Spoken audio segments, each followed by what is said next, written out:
I think if you take my prediction and Iain's predictions and go divide with him, we're pretty much exactly there. Well, let's look at the percentages, because 41% of Conservative MPs have voted against their leader. 59% obviously therefore voted in favour. Now, I thought it might be a little bit worse than that for him, but I mean, again, as I said before, that is political no man's land. It is political no man's land. I'm absolutely sure Boris Johnson will be out of the front of Downing Street or wherever he is at the moment in a shot saying this is a victory, thank you to the Conservative Party, we now put all of this behind us, it's all over. And of course he will say that, but that's a heck of a lot of MPs voting against their own Prime Minister. Looking at the history of these votes going back, I'm afraid the Prime Minister is still living through a wilderness of pain, and there's more to come ahead. It's going to be very interesting to hear what Jacob Rees-Mogg makes of this, given that when Theresa May got 63% of the vote, he said that she was now toast. I'm quite sure that Jacob Rees-Mogg, wishing to be entirely consistent and steely in all things, will denounce the Prime Minister as a result of this and say he's finished.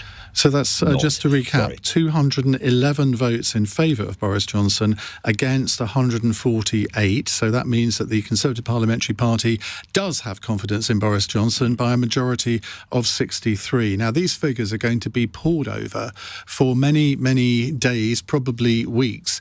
And a lot of people will want to try and work out how many government ministers, how many PPSs who are still part of the government, the so-called payroll vote, voted against their own Prime Minister. And to my mind, if you have any ethics about you at all, if you're a member of a government and you vote against the Prime Minister, you should go. You should go. I completely agree with that. But only that. one has today.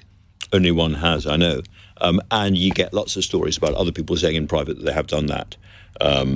Still, you look at that, and by my very rough calculations, there are about 200 MPs who are not on the payroll vote, something like that.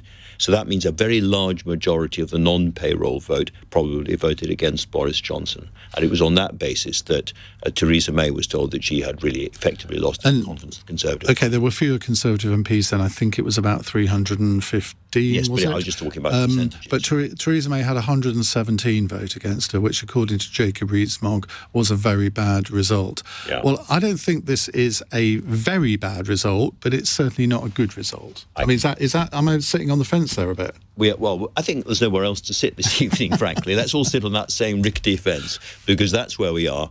It's, as I say, I was hanging around Portcullis House and the coffee bars this morning, and the general view then was that it would be about 110 against him. 110, 150, around that number, and that's considerably higher. So had this happened a couple of days later, who knows? But he is safe tonight, but he is not safe in the short term or medium term.